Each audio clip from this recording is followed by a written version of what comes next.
Friends, আজকে যে চ্যাপ্টারটা পড়ানো হবে সেটা হলো প্ল্যান্ট কিংডম বা উদ্ভিদ রাজ্য। তো এটা ডিটেলসে পড়ানো হবে, বাংলাতে এক্সপ্লেন করা হবে। তোমরা যারা ক্লাস 11-এ পড়ছো বা নিট দেবে তাদের খুব কাজে লাগবে। তো শুরু করা যাক। Plant kingdom chapter 3। In the previous chapter, we looked at the broad classification of living organism under the system proposed by Whittaker 1969, wherein he suggested the five kingdom classification, example Monera, Protista, Fungi, Animalia and Plantae.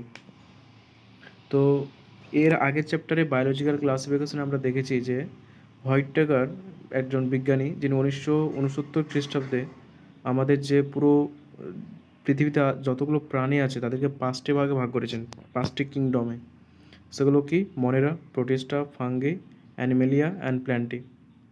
In this chapter, we will deal in detail with further classification within kingdom Plantae, popularly known as the plant kingdom. এবং আমরা এই চ্যাপ্টারে কি করব, এই যে পাঁচটা kingdom তার মধ্যে যে প্ল্যান্ট কিংডম আছে সেটা ডিটেলসে পড়ানো হবে। তার যে কতগুলো ভাগ আছে, কোন ভাগে কোন কোন উদ্ভিদ পড়ছে, তাদের কাজ কোথায় থাকে, এই সমস্ত ডিটেলসে পড়ানো হবে। We must stress here that our understanding of the plant kingdom has changed over time. এটা আমাদের মনে রাখা অবশ্যই দরকার যে প্ল্যান্ট কিংডম তাদের যে পড়াশোনাটা সেটা কিন্তু সবসময় চেঞ্জ হতে থাকে। এমন নতুন নতুন কিছু উদ্ভিদ আবিষ্কার হলো, তারপর সেটা আবার নতুনভাবে ক্লাসিফিকেশন হলো, মানে কখনো কনস্ট্যান্ট ছিল না। যত দিন যায়, যত মানুষ উন্নত হয়, নতুন নতুন কিছু আবিষ্কার হয়, তত এটা চেঞ্জ হতে থাকে। Fungi and member of the Monera and Protista having cell walls have now been excluded from Plantae, though earlier classification placed them in the same kingdom.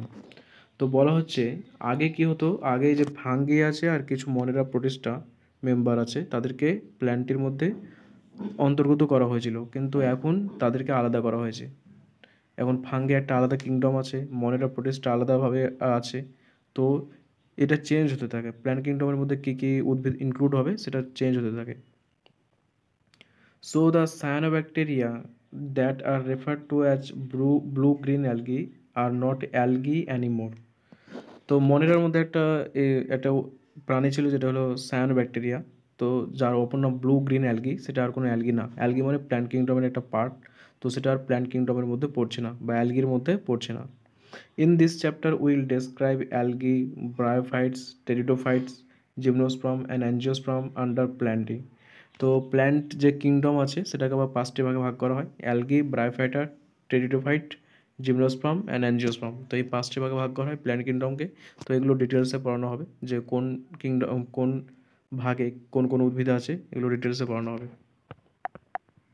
Let us look at classification within angiosperm to understand some of the concerns that influenced the classification system. তো অ্যাঞ্জিওস্পার্মের মধ্যে কীরকম classification করা হয়েছে সেটা দেখা যাক একবার। The earliest system of classification used only gross superficial morphological character such as habit, colour, number, shape of leave etc. মানে আগে যে ক্লাসিফিকেশনগুলো করা হতো সেগুলো কিসের ওপর ভিত্তি করা করা হতো? বাইরে থেকে যে মরফোলজিক্যাল ক্যারেক্টার, মানে যে বাইরে থেকে উদ্ভিদকে যেগুলো আমরা দেখতে পাচ্ছি, যেমন হ্যাবিট মানে কোথায় উদ্ভিদটা পাওয়া যাচ্ছে, কোন জায়গাতে সে বসবাস করছে, কালার উদ্ভিদটার কালার কেমন, কোন রঙের উদ্ভিদটা, নাম্বার কত সংখ্যায় পাওয়া যাচ্ছে কোথায়, আর অ্যান্ড শেপ অফ লিভস তাদের যে পাতাটা সেই পাতাটার আকৃতি কেমন, এই সমস্ত কিছু বৈশিষ্ট্যের উপর ভিত্তি করে আগে ক্লাসিফিকেশন করা হতো। They were based mainly on vegetative characters or on the androecium structure system given by Linnaeus.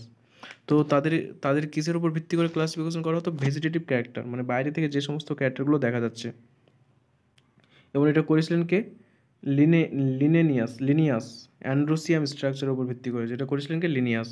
সার্চ system were artificial, they separated the closely related species since they were based on a few characteristic.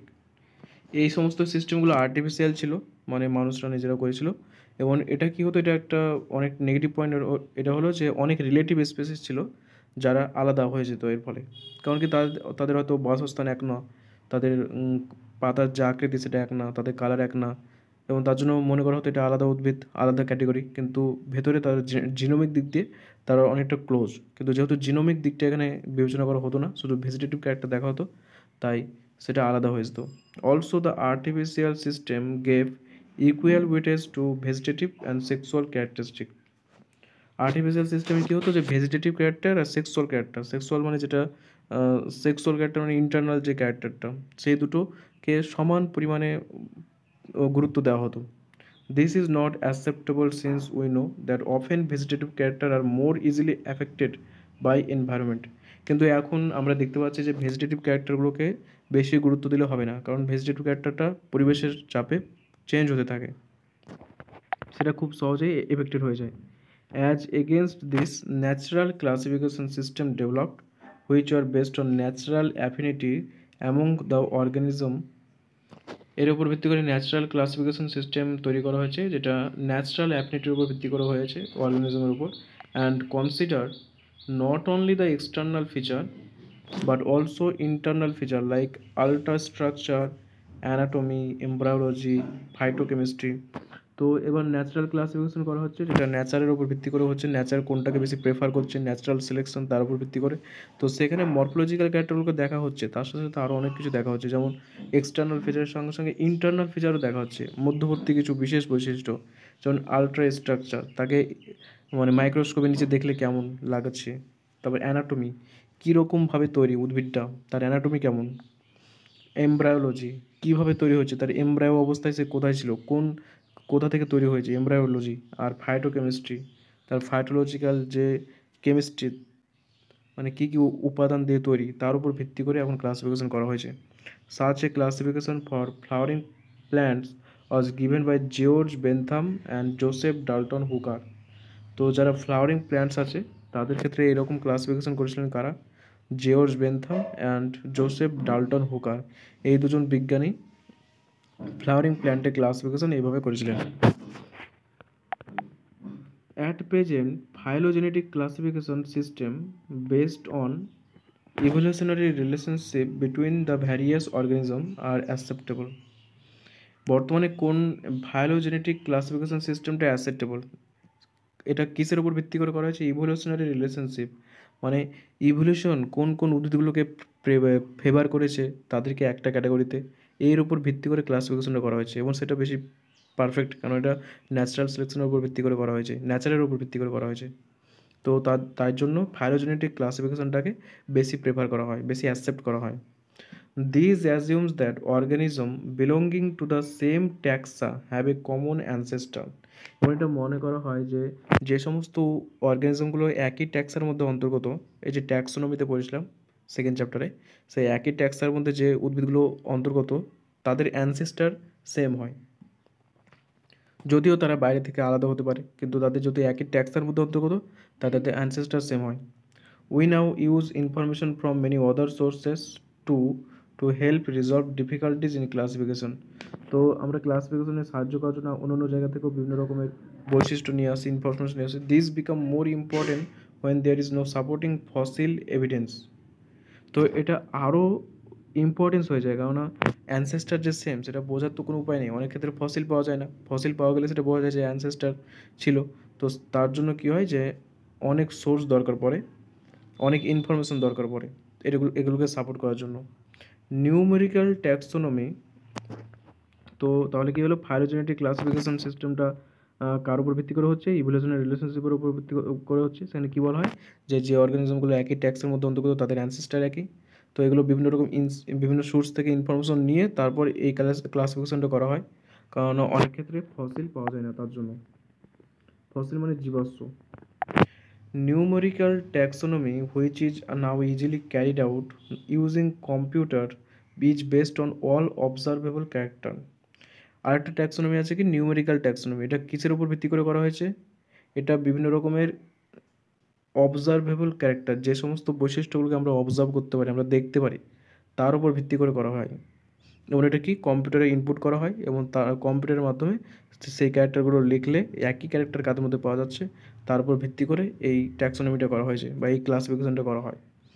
Number and codes are assign to all the characters and the data are then প্রত্যেকটা ক্যারেক্টারকে number বা code দান করা হয়, তারপর যে ডাটাটা আসে সেই ডাটাটার মাধ্যমে আমরা বুঝতে পারি যে কার মধ্যে এটা ইনক্লুড হচ্ছে। In this way each character is given equal importance and at the same time hundreds of character can be consider. এরকমভাবে প্রত্যেকটা ক্যারেক্টারকে ইকুয়াল ইম্পর্টেন্স দেওয়া হয়, কোনোটা বেশি কোনোটা কম নয়, এবং এভাবে আমরা কি হাজার শত শত ক্যারেক্টারগুলোকে সহজে প্রসেস করতে পারি, কারণ কম্পিউটারের উপর জাস্ট ক্যারেক্টারগুলো টাইপ করলেই কোন ক্যাটাগরির মধ্যে পড়ছে সেটা চলে আসবে। এটা হলো নিউমেরিক্যাল ট্যাক্সোনমি। এরপরে একটা ডিভিশন আছে কি সাইটোট্যাক্সোনমি। সাইটোট্যাক্সোনমি is based on cytological information like chromosome number, structure, behaviour. তাহলে সাইটোট্যাক্সোনমি কার উপর ভিত্তি করে হয়েছে? Cytological information. সাইটোলজি মানে এই যে কোষের ইনফরমেশন, তার উপর ভিত্তি করে করা হয়েছে। কোষের মধ্যে কী কী ইনফরমেশন? ক্রোমোজোম নাম্বার, মানে কোনটাতে কতটা ক্রোমোজোম আছে। স্ট্রাকচার, সেই কোষগুলোর আকার আকৃতি কেমন। বিহেভিয়ার, সেই উদ্ভিদগুলো কীরকম আচার আচরণ করে, তার উপর ভিত্তি করে করা হয়েছে সাইটোট্যাক্সোনমি। Chemotaxonomy that use the chemical constitute of the plants to resolve confusion are also used by taxonomist disease. আর একটা আছে কেমোট্যাক্সোনমি। কেমোট্যাক্সোনমিকে কী ইউজ করে? কেমিক্যাল কনস্টিটিউট, মানে কী কী কেমিক্যাল দ্বারা তৈরি, তার উপর ভিত্তি করে এই ক্লাসিফিকেশনটা হয়। তো এটা কি বিভিন্ন কনফিউশন যেগুলো থাকে সেগুলো এই কেমিক্যালের মাধ্যমে দূর হয়ে যায়। তো এটাও এখন ইউজ করা হয়। তো এখানে কয়েকটা বিভাজন দেওয়া হয়েছে যে কীভাবে বিবেচিত হয়ে থাকে। তো তার মধ্যে ফাইলোজেনেটিক, নিউমেরিক্যাল, সাইটোট্যাক্সোনমি, কেমোট্যাক্সোনমি 4টে ভাগ আছে। কোনটা কিসের উপর ভিত্তি করে ক্লাসিফিকেশন করা হয়েছে সেটা এখানে দেখানো আছে। তো সবচেয়ে বেশি যেটা অ্যাকসেপ্টেবল সেটা হলো ফাইলোজেনেটিক ক্লাসিফিকেশন সিস্টেম, যেহেতু এটা ইভলিউশনের উপর ভিত্তি করে করা হয়েছে। তো এখানে জাস্ট বেসিক একটা ধারণা দেওয়া হয়েছে যে এই চ্যাপ্টারে কী কী পড়বো আর ক্লাসিফিকেশনটা কীভাবে করা হয়েছে তার উপর ভিত্তি করে। এবার আমরা একে একে প্রত্যেকটা পার্ট, যে 5টা পার্ট দেখলাম, অ্যালগি, তারপরে ব্রায়োফাইটা, টেরিডোফাইটা, জিমনোস্পার্ম, অ্যাঞ্জিওস্পার্ম, সেগুলো ডিটেলসে পড়বো। তো প্রথমে যেটা আছে সেটা হলো অ্যালগি। তো এটা বেসিকটা এই ভিডিওতে শেষ করলাম, পরের ভিডিওতে অ্যালগিটা পড়ানো হবে।